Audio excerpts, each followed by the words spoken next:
Dan saya tanyalah kepada adik saya ni yang dia tidur kat mana semalam. Dan dia beritahu saya bahawa malam tu dia berlari pergi tidur dekat bilik mak dengan ayah ni sebab malam tu dia terjaga tau.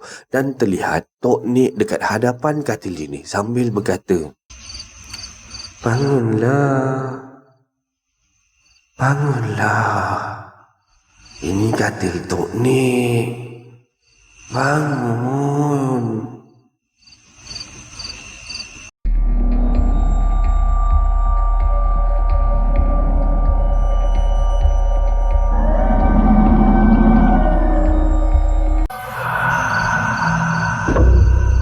Assalamualaikum warahmatullahi wabarakatuh dan salam sejahtera kepada anda semua. Selamat datang ke channel Kisah Seram Malaysia. Jadinya diharapkan anda semua pada hari ini sihat-sihat belaka lah hendaknya ya. InsyaAllah. Okey, semua kisah-kisah yang saya akan ceritakan kat sini pada hari ini anda anggaplah sebagai satu hiburan sahaja. Jadinya jangan terlampau taksub ataupun terikut-ikut dengan kisah-kisah yang KSM sampaikan ya. Baiklah, sebelum kita bermula, marilah kita sama-sama berdoa kepada Allah Subhanahu wa taala. Rabbighfirli warhamni wajburni warfa'ni warzuqni wahdini wa'afini wa'fu anni. Rabbighfirli wali walidayya warhamhuma kama rabbayani shaghira. Ya Allah, ampunilah dosa kami dan dosa kedua ibu bapa kami dan kasihanilah keduanya sebagaimana mereka mengasihi kami sewaktu kami masih kecil. Amin amin ya rabbal alamin. Jadinya, okey, tanpa membuang masa lagi, kali ini KSM nak bawakan anda kisah yang kubur tu lagi. Ni sambungan part yang terakhir lah untuk kisah-kisah berkenaan dengan tanah kubur ni. Jadinya, marilah kita terus ke video yang pertama dengan lafaz Bismillahirrahmanirrahim. Mari kita mulakan.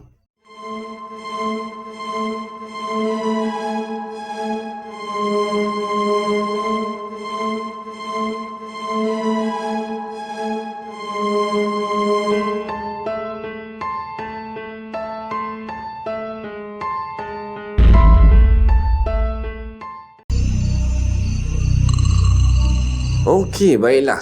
Untuk kisah yang pertama, macam KSM katakan tadi kan, tajuk dia dekat kawasan tempat tinggal di tanah perkuburan. Okey, kita terus dengan kisah dia. Assalamualaikum warahmatullahi wabarakatuh. Waalaikumsalam warahmatullahi. Okey. Ini adalah kisah dia. Kawasan tempat tinggal saya ni adalah kampung yang terletak di satu sudut bandar tau. Di satu sudut bandar dan setiap lorong dekat kampung saya ni dihubungkan melalui satu jalan raya. Dan kisah pertama yang saya akan ceritakan ni lebih tertumpu dekat satu bukit ni yang berhadapan dengan lorong 1 dan lorong 2. Lupa saya nak cakap yang bukit tersebut ni ialah tapak tanah perkuburan Islam. Nak cakap seram tak juga.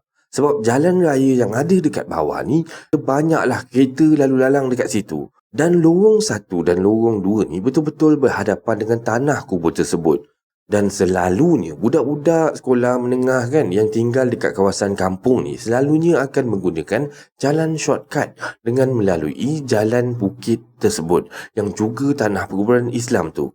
Bayangkanlah kalau budak-budak dalam form 5 sampai form 3 macam tu, pagi-pagi buta dah redah ataupun lalu dekat kawasan bukit tu. Dan dekat bukit tu adalah disediakan jalan tar dekat tengah-tengah dia. So senanglah budak-budak nak lalu di situ. Jadinya saya masa sekolah dulu pun pernah jugalah gunakan jalan shortcut tu. Tapi cerita ni bukanlah cerita mengenai saya. Okay, dan cerita ni terjadi dekat abang saya yang mana masa dia sekolah dulu pun menggunakan jalan tersebut. Adalah satu hari tu masa abang ni nak balik dari sekolah dan hari tu tak macam hari-hari biasa tau. Kali ni abang ni ditemankan oleh kawan dia lah. Mereka balik bersama-sama dan pada masa yang sama rumahnya ni betul-betul di hadapan lorong kami. Maksudnya rumah kawan dia tu lah. Dan masa tu abang saya ni sesi petang dan balik pun petang lah of course. Jadinya tengah mereka berjalan melalui jalan atas bukit tu. Tiba-tiba kawan abang saya ni berhenti. Okey, lupa nak beritahu yang kawan abang saya ni dia perempuan budak perempuan. Dan kawan dia ni tiba-tiba dia berhenti kan dan tiba-tiba dia pergi ke arah salah satu kubur yang terletak dekat tanah perkuburan bukit tersebut. Dan abang saya ni waktu ni masih lagi berhusnuzon lah. Masih belum fikir macam-macam lagi. Dan abang saya tengok muka kawan dia tu macam lain macam tau. Macam sayu je muka dia. Macam sedih lah. Jadi abang saya berfikiran lah. Mungkin kawan itu nak pergi menziarahi kubur saudara mara ke ataupun kubur kawan. Orang kata kubur kenalan dia lah dekat kawasan tu. Dan ingatkan kawan dia nak sedekahkan Al-Fatihah ke ataupun nak bacakan surah Yasin ke. Tapi lain pula jadinya. Dan abang saya boleh dengar tau yang kawan dia tu tengah macam humming lagu Cindai gitu.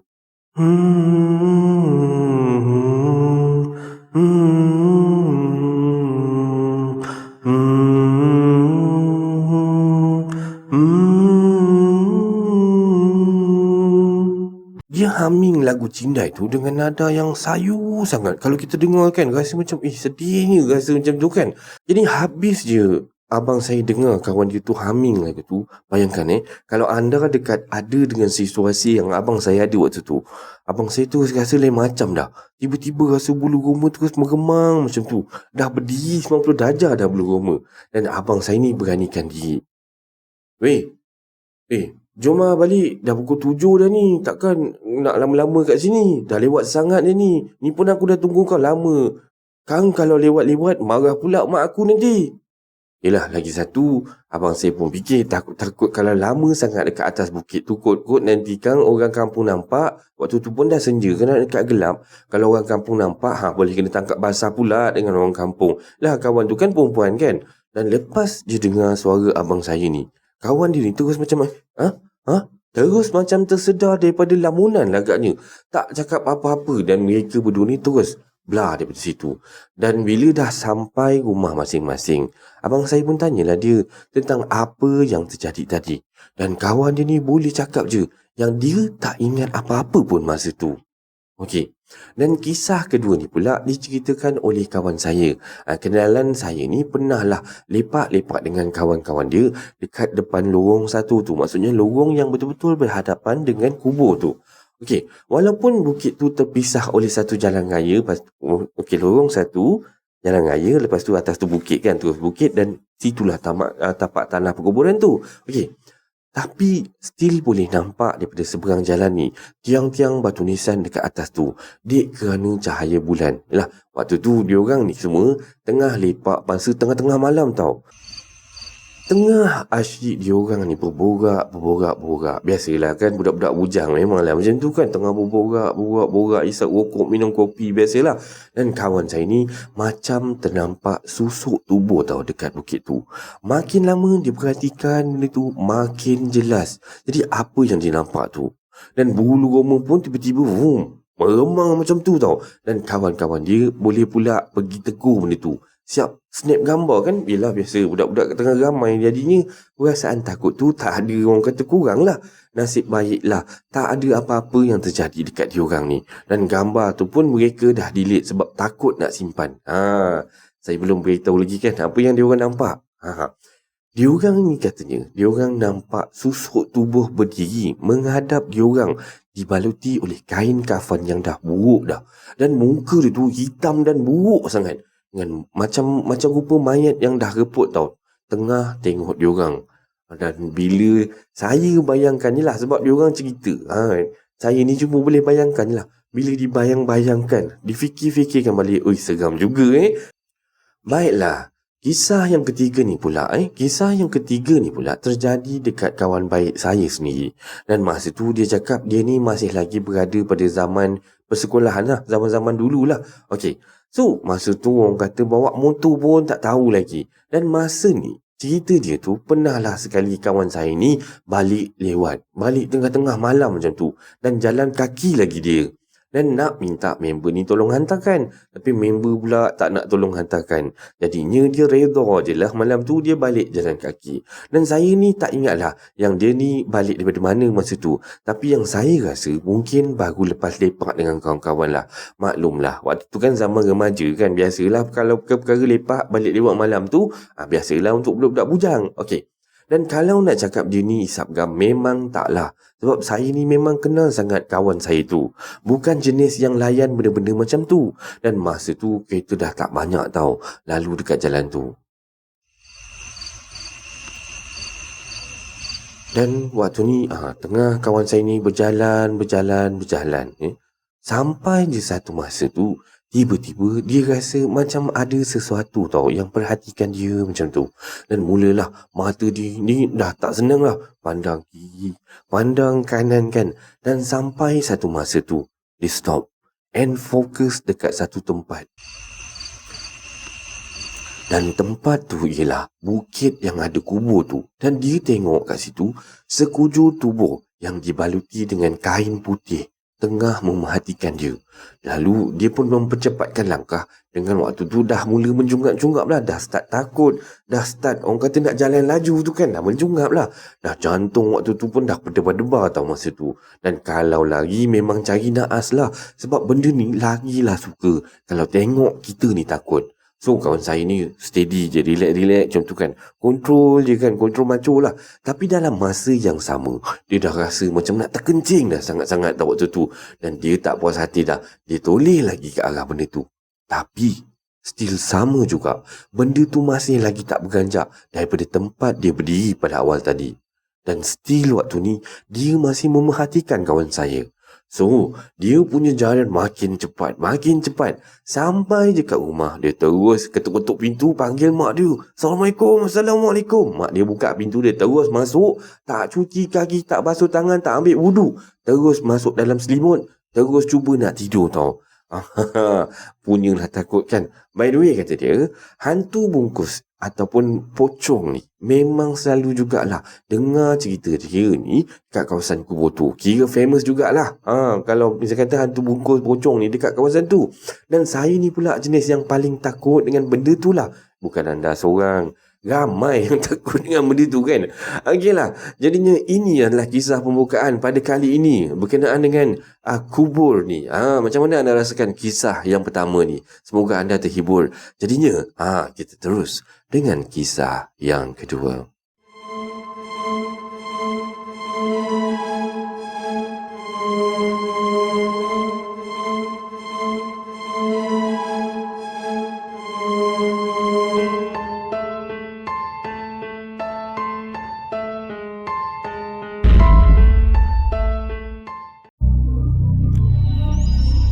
Okey, untuk kisah yang kedua ni, tajuk kisah yang kedua ni, adat melawat ke tanah kubur. Okey.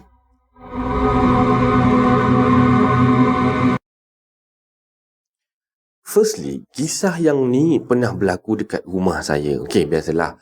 Adat orang kata orang kita ni akan melawat ke kubur ni pada ketika hari raya je mesti pergi melawat kubur kan. Oleh itu, saya ni berserta dengan keluarga saya, termasuk adik saya ni ikutlah ke kubur. Dan antara kubur yang kami lawati ialah kubur moyang saya. Jadi yang moyang ni kami panggil dia dengan panggilan Tok Nek lah semasa hayat dia tu.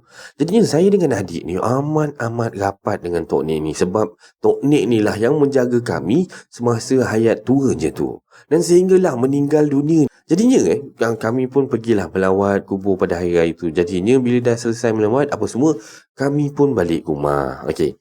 Dan kemudian pada malamnya, saya pergi tidur bersama dengan adik di dalam bilik kami dah. Jadinya waktu tu lebih kurang pukul 4 pagi macam tu. Dan saya terjaga dan mendapati katil adik saya ni kosong tau. Dan pintu bilik ni terbuka luas macam tu. Tapi saya tak ambil endah lah waktu tu dan saya terus tidur semula. Dan keesokan harinya lah, dalam pukul 10 pagi lebih kurang macam tu, saya pun bangun, mandi dan bersarapan lah macam biasa. Dan saya tanyalah kepada adik saya ni yang dia tidur kat mana semalam. Dan dia beritahu saya bahawa malam tu dia berlari pergi tidur dekat bilik mak dengan ayah ni. Sebab malam tu dia terjaga tau. Dan terlihat Tok Nek dekat hadapan katil dia ni sambil berkata, "Bangunlah. Bangunlah. Ini katil Tok Nek. Bangun." Saya jadi terkedu dan marah tau. Sesuka hati kau je tinggalkan aku seorang-seorang. Kau ni tak baik tau. Kau ni punyalah marah pagi tu.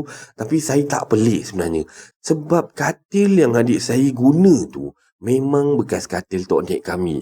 Kemudian ayah saya ni recycle balik katil tu untuk adik guna. Sebab katil tu nampak masih elok lagi. Dan pagi tu juga ayah saya ni jenis pandai jugalah. Orang kata pandai dalam hal bab-bab mistik ni. Jadinya ayah saya pun pergilah cek. Konon-kononnya pergi scan.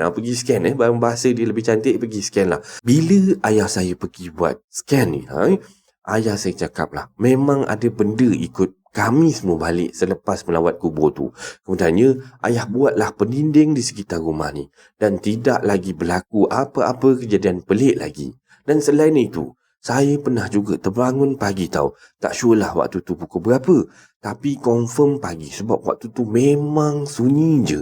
Dan apa yang saya dengar yang waktu tu, bunyi seperti orang sedang mencangkul tanah dekat belakang rumah. Memang jelas gila lah bunyi orang tengah mencangkul tanah tu kan. Dan satu malam tu saya langsung tak boleh nak tidur. Dan esok pagi, cek lah kat belakang tu kot-kot ada jumpa bekas cangkul ke. Orang kata lubang bekas cangkul ke. Tapi bila dia cek, tak ada pula. Kan? Jadinya siapa yang mencangkul dekat tengah-tengah malam waktu tu kan? Baiklah, dan ini pula kisah ketika saya dekat sekolah lah, okey. Dan saya ni bersekolah di sebuah sekolah berasrama penuh dekat Selangor. Dan sekolah saya ni boleh dikatakan sebagai sekolah yang agak angker, agak keras juga. Pernah satu hari tu, ada pelajar dirasuk di kelas belakang tau. Habislah waktu tu, semua pelajar ni pakat ramai-ramai keliling kelas tu tau. Nak tengok ustaz nak buang benda tu lah. Benda yang merasuk kawan tu lah.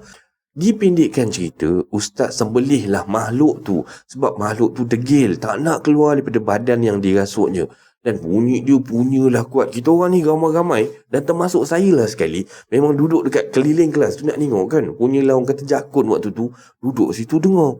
Waktu ustaz tu sembelih, dengar tahu bunyi macam bunyi lembu kena sembelih tu. Macam tu kan. Dan malam tu memang saya ni nak tidur sampai terbayang-bayang lah bunyi tu masa nak tidur tu. Jadinya malam tu cubalah nak tidur macam biasa kan. Tapi dalam pukul 3 pagi tu tiba-tiba perut rasa memulas sangat-sangat. Ingatkan bolehlah tahan sampai esok. Tapi tiba-tiba terdengar tau macam bunyi orang tengah mandi dekat sebelah tu. Macam orang mandi pakai gayung macam tu. Dan dom saya ni betul-betul sebelah tandas tau. Dan masa tu orang kata tak adalah fikir benda-benda yang bukan-bukan kan. Yelah saya ingatkan ada orang tengah mandi. Lagilah rasa senang hati, tak adalah rasa takut.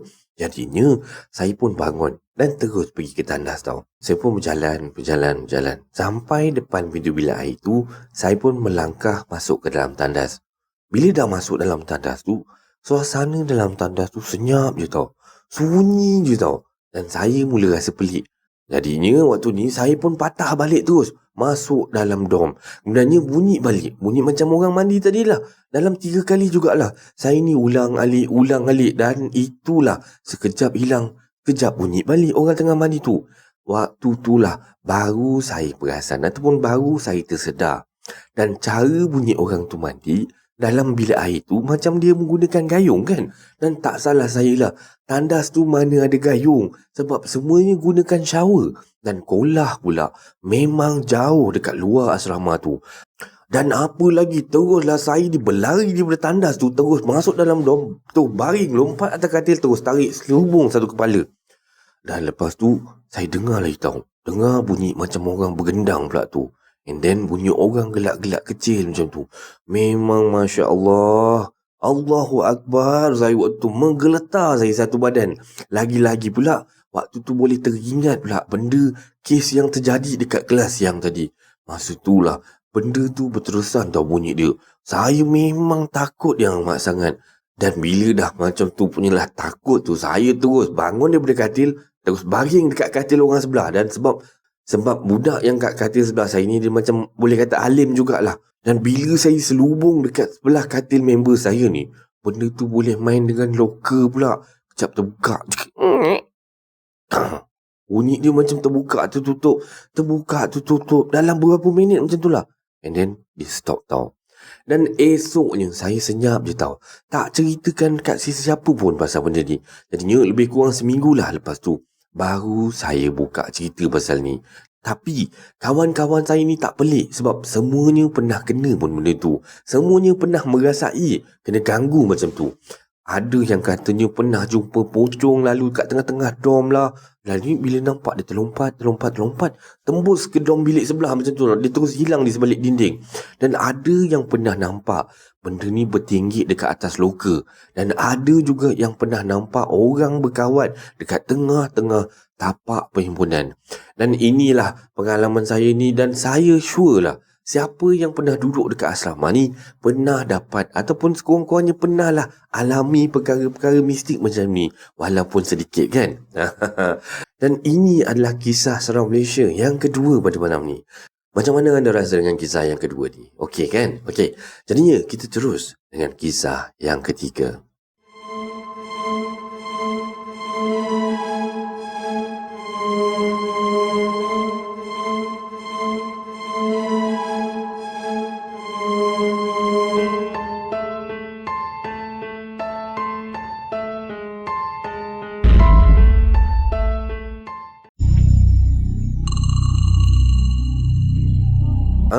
Untuk kisah yang terakhir ni, yang ini berkenaan dengan sihir lah.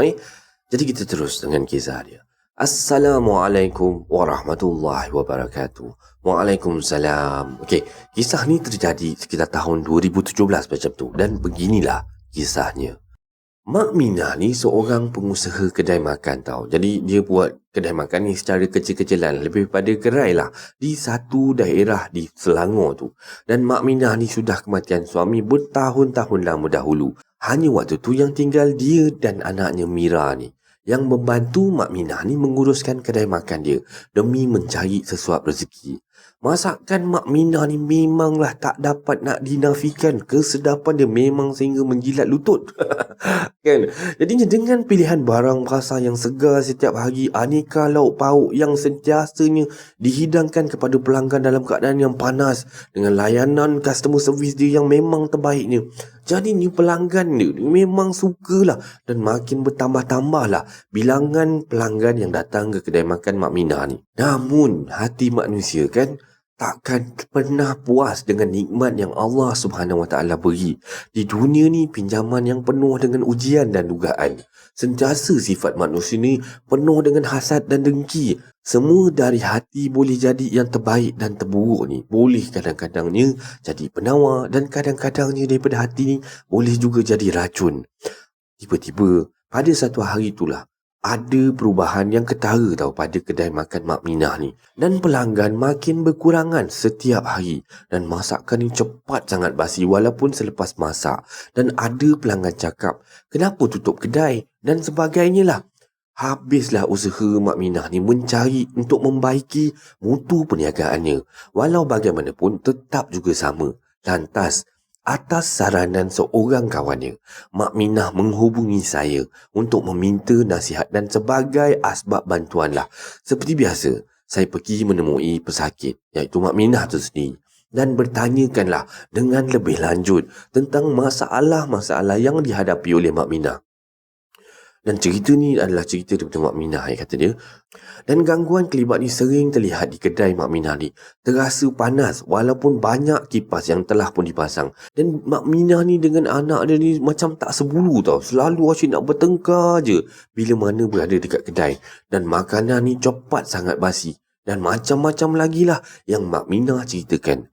Jadinya, malam tu saya pun memulakan sesi rawatan, dan saya mohon petunjuk daripada Allah Subhanahu Wa Taala dan memohon keberkatan serta memohon untuk memudahkan segala urusan untuk membantu. Dan saya telah mendapat alamat bahawa sihir tanah kubur yang telah dihantar di kedai Mak Minah ni. Dan sihir ni amat mudah untuk dilakukan oleh sesiapa sahaja sebenarnya.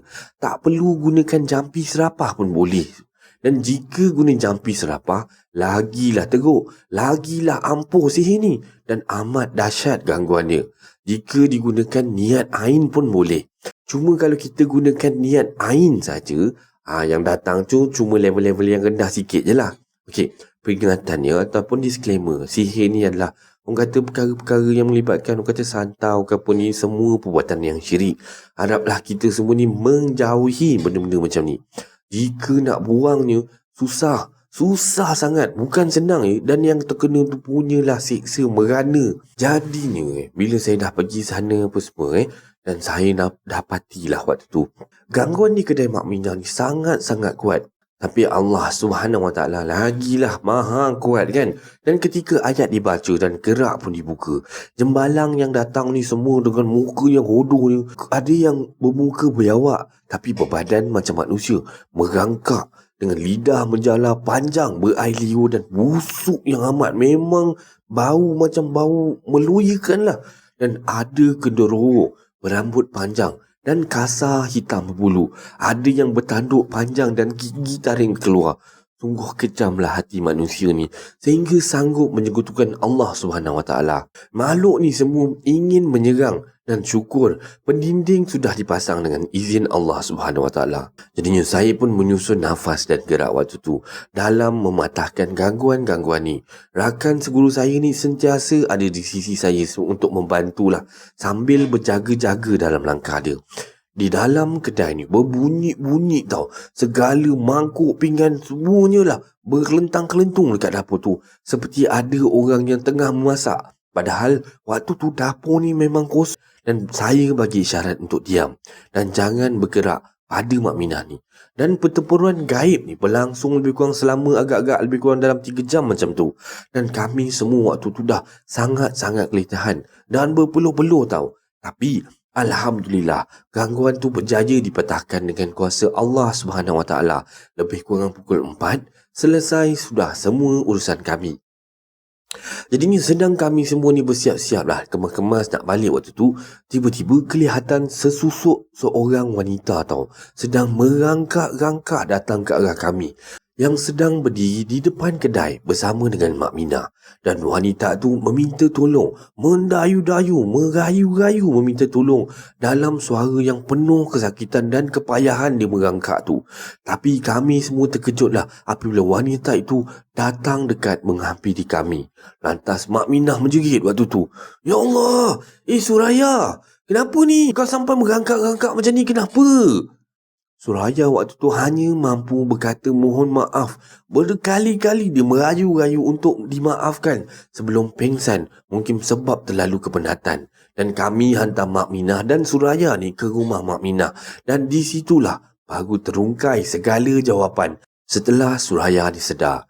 Rupa-rupanya Suraya lah yang meletakkan sihir tanah kubur ni di kedai Mak Minah kerana dia terlalu sakit hati melihatkan kedai Mak Minah ni maju dan kehidupan Mak Minah ni semakin senang. Dan Suraya waktu ni meminta maaf sambil menangis-nangis merayu pada Mak Minah.